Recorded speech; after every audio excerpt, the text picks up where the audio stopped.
The barn was already gone, and the old man was on the ground. But the horse refused to leave him. It was 17 degrees below zero in rural Montana, the kind of cold that doesn't just bite, it kills. Snow covered everything in every direction. The nearest neighbor was 4 miles away, and 81-year-old Earl Hutchins was lying flat on his back in the snow, his hip shattered, the rope to his horse still gripped in both frozen hands.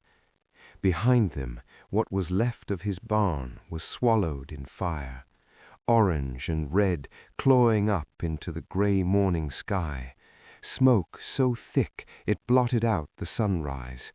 And right there, standing between that fire and that old man, was Cooper, a stocky, chestnut quarter horse that the people in town had been laughing at for years. Too small, they said, too old, not worth the feed. Earl never listened. He'd had Cooper for 16 years, got him as a rescue himself, a neglected horse from a collapsed farm 2 counties over, ribs showing, eyes dull, spirit almost gone.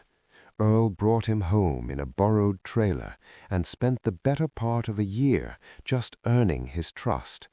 Nobody understood it. An old widower and a broken-down horse on a dying piece of land. What was the point? Earl always just smiled and said Cooper had more sense than most people he knew. He had no idea how right he was. That morning started like every other morning. Earl was up before 4, coffee on the stove, boots on, out the door into the dark and the bitter cold. He'd been having trouble with the barn's old wood stove, a crack in the flue pipe he'd been meaning to fix for weeks. The parts were sitting in a box in his kitchen. He just hadn't gotten around to it. He never got around to it.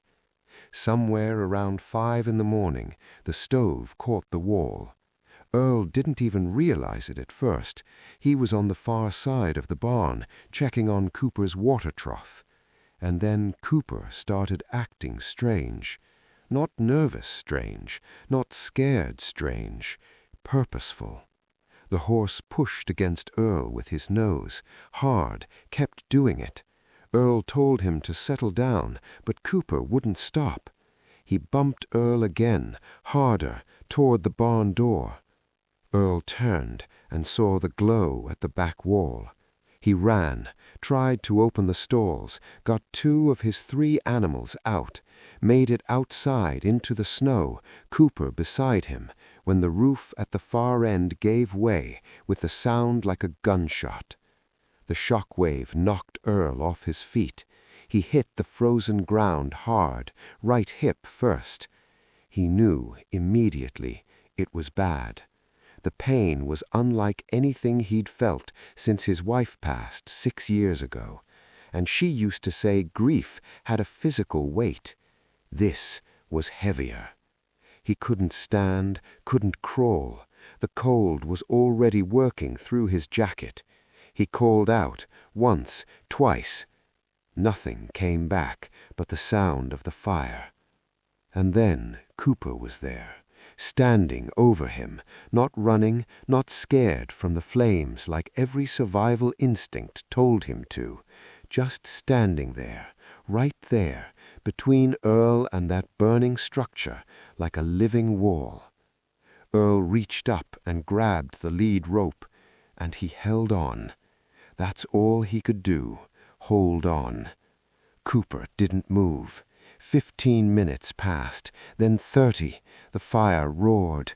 Embers drifted through the air. One landed on Cooper's flank, and he flinched, but didn't run, didn't leave. He stood there and let that old man hold the rope. If this story is hitting you somewhere deep, you're not alone. hit that subscribe button at the bottom right corner of your screen, because every week we share stories just like this one, real ones, the kind that remind you what loyalty actually looks like. It was Earl's neighbor, driving out to check on him after seeing the smoke from the highway, who found them. An old man on the ground in the snow, a horse standing guard over him in the middle of a winter dawn. The neighbor said later he almost couldn't process what he was seeing. He'd driven past Earl's place 100 times, never stopped much, never thought much about it. He called 911 and then ran to Earl. Earl looked up at him and said 3 words, "Don't leave Cooper." Not "help me," not "I'm hurt." Don't leave Cooper. The paramedics arrived 12 minutes later. By then, Earl was barely conscious, his core temperature dangerously low. They worked fast, loaded him onto the stretcher, and when they tried to move him toward the ambulance, Cooper followed, step by step, right up to the back of the ambulance. One of the paramedics, a woman who'd been doing the job for 11 years, said she'd never seen anything like it. She reached out and put her hand on Cooper's nose, just for a second. She said it felt like thanking someone. Earl spent 3 weeks in the hospital. Hip replacement surgery, physical therapy, a lot of long, quiet nights. His daughter flew in from Phoenix and stayed the whole time.